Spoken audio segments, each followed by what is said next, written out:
নমস্কার, আপনারা কেমন আছেন? অনেক দিন পর একটি ব্লগ নিয়ে আসলাম। এতদিন একদম ব্লগ ছাড়াই হচ্ছিল না। আজ একটু অন্যরকম ভিডিও করার চেষ্টা করলাম।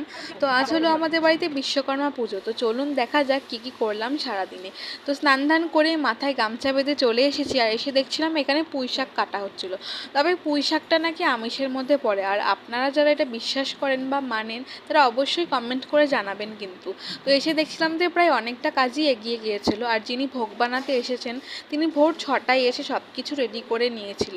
খিচুড়ি, পায়েস, এসব সমস্ত হয়ে গেছিলো। আমি 7:30টায় এসেছিলাম। আর আমাদের পাশে যে সম্পাদি রয়েছে আমাদেরকে অনেক হেল্প করেছে, সমস্ত কাজে অনেক সাহায্য করেছে।